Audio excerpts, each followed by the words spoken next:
Assalamualaikum warahmatullahi wabarakatuh. Perkenalkan, nama saya Saiful Bahri. Saya di sini akan menjelaskan tentang tenaga eksogen. Apa itu tenaga eksogen?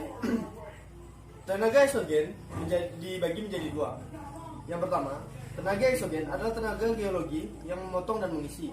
Kedua, permukaan yang tinggi mengalami degradasi dan permukaan yang rendah mengalami agradasi. Ada dua contoh tenaga eksogen. 1. Pelapukan. 2. Erosi. 1. Pelapukan. Pelapukan adalah proses perusakan dan penghancuran massa batuan. Berdasarkan proses terjadinya, pelapukan dibedakan menjadi 3. 1. Pelapukan mekanik.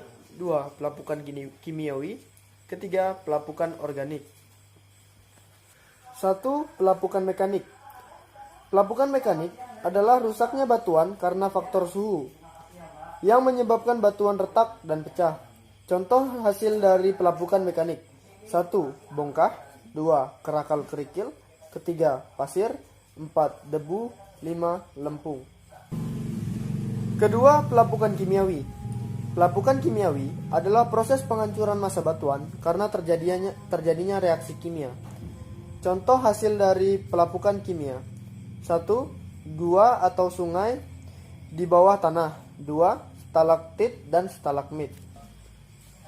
3. Pelapukan organik. Pelapukan organik adalah rusaknya batuan karena adanya aktivitas makhluk hidup.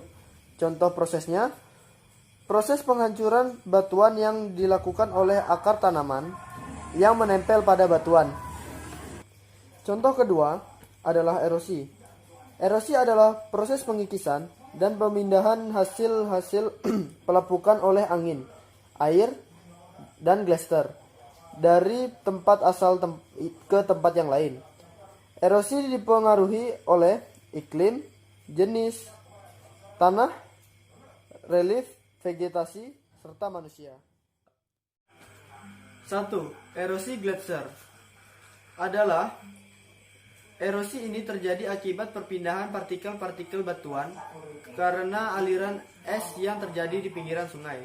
Sebenarnya, es yang bergerak lebih besar tenaganya dibandingkan dengan air. Yang kedua, erosi aliran permukaan. Erosi ini dapat terjadi apabila intensitas atau lamanya hujan yang berlebihan dari kapasitas yang ada. 3. Erosi angin. Hembusan angin kencang yang terus-menerus di daerah yang tandus dapat memindahkan partikel-partikel halus batuan di daerah tersebut membentuk formasi. Misalnya bukit-bukit, pasir, di gurun atau pantai.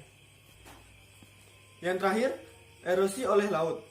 Erosi ini disebabkan oleh gelombang yang mampu mengikis batuan yang ada di pantai. Kemudian, diendapkan di pantai tersebut. Jika makin besar gelombang air laut, maka erosi yang akan terjadi semakin besar. Cukup sekian dari saya, kurang lebihnya saya mohon maaf, karena kesempurnaan hanya milik Tuhan. Assalamualaikum warahmatullahi wabarakatuh.